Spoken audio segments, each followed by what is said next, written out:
Assalamualaikum warahmatullahi wabarakatuh. Halo guys, jumpa lagi. My name is Irianto from Pemagarsari. Ini guys, saya mau cerita pengalaman hidup sedikit. Ya, barangkali bisa bisa memotivasi para pemirsa channel saya, atau bisa menginspirasi, atau juga sama pengalamannya dengan saya. Pengalaman tentang masalah di agama ya, terutama agama saya ini yang saya rasakan untuk sendiri. Yang saya rasakan sendiri, saya mulai ngaji tapi ngaji sendiri, nggak ada gurunya. Gurunya itu saya belajar nanya sama anak-anak aja, karena anak-anak saya semuanya saya kasih belajar di madrasah pengajian, biar bisa ngaji, jangan seperti saya bapaknya. Ringkas cerita, tahun 2000 saya selalu sambil kerja nih ya, ceritanya saya kerja. Sambil kerja saya nyupir di Toyota waktu itu. Sambil kerja saya suka ngintip teman saya yang bisa ngaji, namanya tuh Amir Asik. Saya sering ngintip dia ngaji. Di dalam hati saya ingin sekali, pengen ngaji seperti orang-orang, seperti dia, ya seperti teman-teman yang pada suka ngaji tadarusan di musola atau di masjid. Nah, saya keinginan saya kuat sekali, saya sering ngintip, tapi saya malu mau minta diajarin, malu. Saya dulu waktu kecil pernah sekolah madrasah, tapi sebentar. Tapi saya tahu huruf hijaiyah, saya tahu. Saya hari itu juga setelah pulang dari kerja, saya langsung cari buku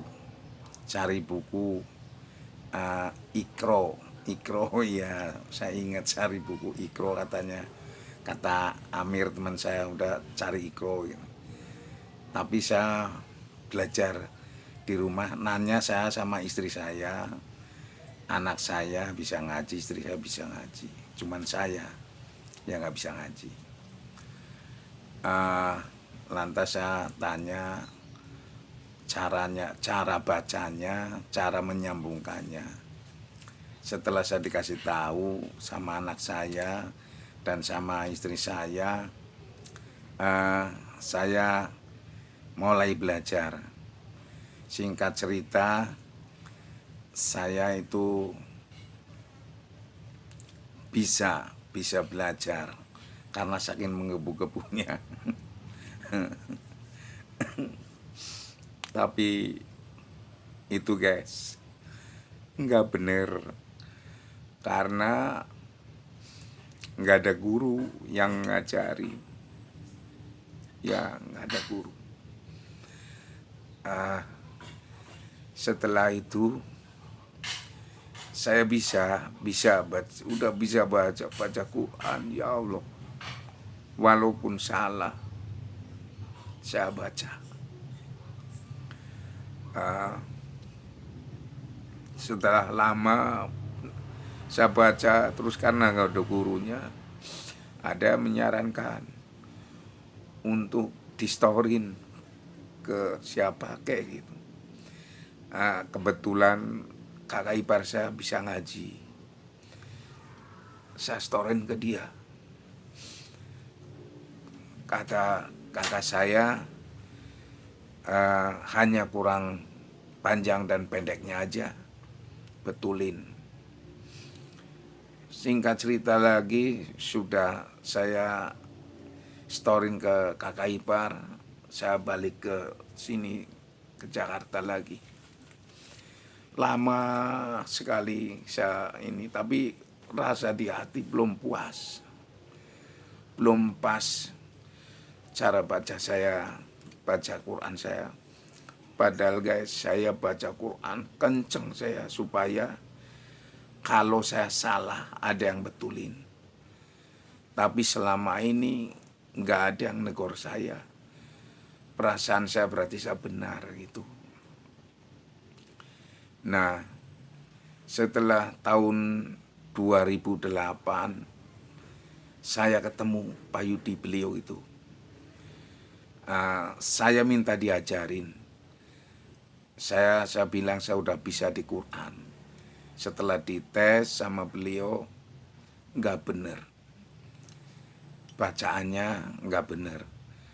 Terus saya turun ke Iqro 1 sampai 6. Terus saya mengucap sama beliau Pak Yudi bahwa saya istilahnya nggak usah yang benar-benar kayak orang-orang di pesantren, enggak. Ya saya yang penting saya bisa dan pas bacaannya, itu saya sudah bersyukur sekali. Nyatanya setelah sampai itu pun saya nggak puas, saya ingin yang lebih dan yang lebih. Puncaknya sekarang ada hikmahnya, ini corona di diri saya. Wabah corona ada hikmahnya. Biasanya saya sholat di berjamaah, Jumatan biasa berjamaah karena ada larangan nggak boleh Jumatan berjamaah. Ya saya sekarang di rumah. Dan traweh juga nggak boleh rame-rame di musola atau di masjid. Saya di rumah. Alhamdulillah, saya merasakan jadi manusia seutuhnya. Baru saya merasakan. Dulu istri saya, anak saya, kalau diajak sholat berjamaah sama saya nggak mau. Karena apa? Karena saya memang bacaannya kurang, belum pas. Saya pun nggak memaksa, nggak berani. Tapi ini berkat ada larangan corona, wabah corona ini, alhamdulillah saya merasa bahagia, nikmat yang tiada duanya, tiada bandingnya. Itu karena apapun, kenikmatan itu ada pada diri saya. Serasa hanya saya yang memilikinya. Setelah saya bisa mengimami keluarga, anak saya, istri saya, cucu saya. Istri saya memintanya, ayo Pak, kita tarawih di rumah aja, Bapak yang imamin. Alhamdulillahirobbilalamin. Ternyata saya sudah bisa mengimami keluarga. Yang tadinya istri saya nggak percaya, sekarang percaya, anak-anak percaya kalau saya sudah bisa ngimamin sholat untuk keluarga saya sendiri. Itu berkat beliau yang ngajari saya, Pak Yudi itu ngajarin saya cara sholat, cara baca Fatihah yang benar. Itu guys, ya. Sementara itu aja dulu ya guys ya. Rasanya gak kuat ya. Assalamualaikum warahmatullahi wabarakatuh.